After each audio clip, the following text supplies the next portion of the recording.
in an elevator and you happen to see George Yankopoulos come in and he's like, awesome, you're here. Tell me what you do. And you're like, that's what you say. And you really want to have that 1 minute. Then a 3 minute is kind of your flexible one, and I'll explain where its flexibility comes in. Notice that you're giving a review of literature as opposed to in the 1 minute, it's just what you did. And then you're also spending a little bit more time on the results and how those results mean something. And then I personally recommend, and you'll hear different people say different things that'll go beyond this, but a 5-minute presentation, and I'll talk a little bit about the judging aspect. And you see it's basically the same as before, just with longer time periods. The most important thing, especially with what the judges said earlier this morning in 2 separate sessions, do not come with a memorized script. It's a conversation.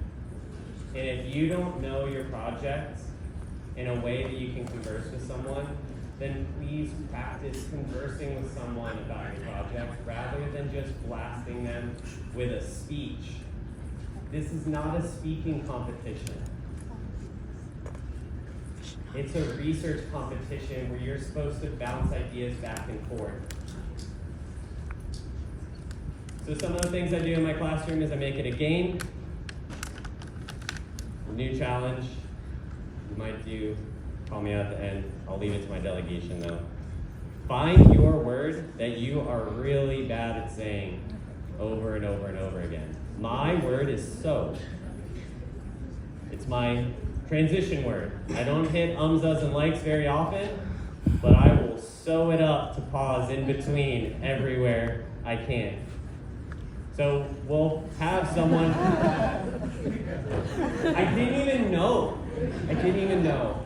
You just laughed and it shocks me. Wow. What I was about to say is that we usually have a counter in my class. One student who's designated to do it, and we know it's coming. And I've had a kid start with then like, and just rage quit.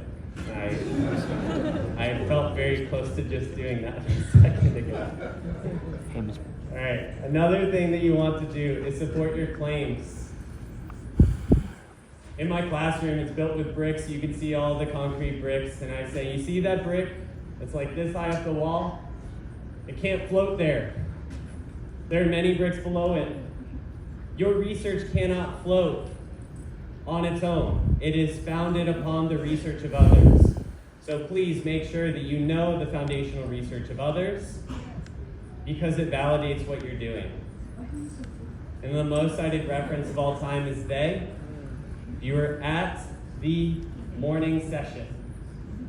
Put yourself in the situation of what that judge described as a story. And if you missed it, he said that there was a presenter 7, 8, 9 years ago who was giving his review of literature and saw that he wrote Smith whatever year and looked up and saw the name on his judge's badge as the same one who was the lead author on that paper.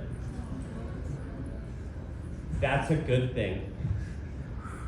You want to make sure that you're showing that your research is valid and applicable to your field.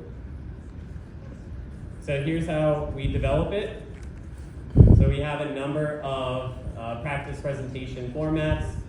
I have a growing program, so I can't be there to be the expert on every single one, so we focus on round robins, and we really up the pressure with whole class presentation where it's one versus all.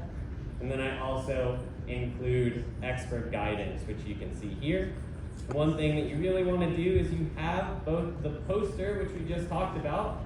Do not use it as just some eye candy at the back that you continue to speak and never refer to. Make sure that you use that poster to lead your judges with both their ears as you talk and your eyes through those pointers. When people talk to me, I zone out so fast. So I'm trying to take what I'm hearing and look at where it is on the board. And if I have dissonance between the two, I do not receive your message. And you'll hear me talk about that a little bit later.